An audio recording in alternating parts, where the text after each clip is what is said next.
Right. Time and time again sizokhulisana. I always say umuntu othola imiyalezo ekanje kusuke sokuyisikhathi sokuthi ayizwe. Umuntu onemimoya, umuntu onabantu abadala fanele understand ukuthi ayikho into ekuthiwa i-coincident. Konke kusuke kuhleliwe. Especially in these times whereby we live ngama-synchronicities every day.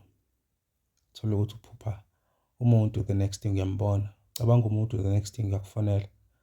Lokho kufanele kukukhombise kukodwa ukuthi konke kusuke kuhleliwe. Obviously, for you to create ama-opportunities empilweni yakho njengomuntu wamoya, kumele ukuthi ukhuthale.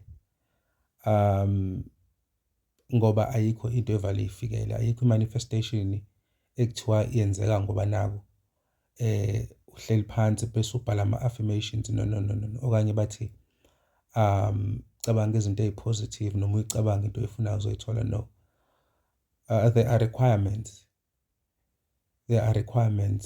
Uma ngabe khona into oyifunayo, you are required to do things. Lokho kunye it is just small scale kulezi zinto abahleli bekhuluma ngayo zokumanifesta. Those are just small scales. But a larger scale is you need to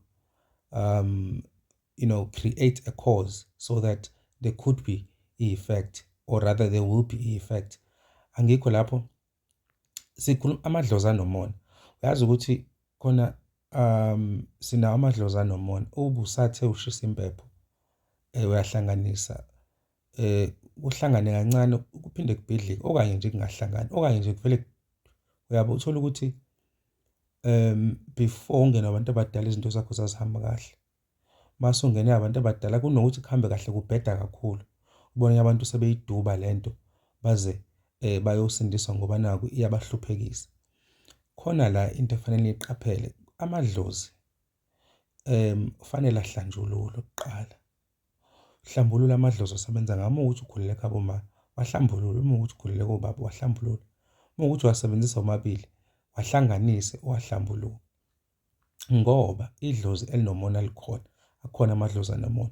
Akusiwo wonke amadlozi asuke right. Siyangenwa na amadlozi anomona, and then we project those things in kwabanye abantu. Uthola ukuthi as much as uthola ukuthi umuntu uyamjabulela, but ikhona lo lagcopho lokuthi uyazi nje kungemina, wayekuyena, wayekungemina othengela imoto noma osebenza kulowo msebenzi noma otholelwa umshado. Leyo nto leyo isuka kude leyo nto. Akhona amadlozi anomona, amadlozi mahlanjululwe bakwethu. Siyathokoza.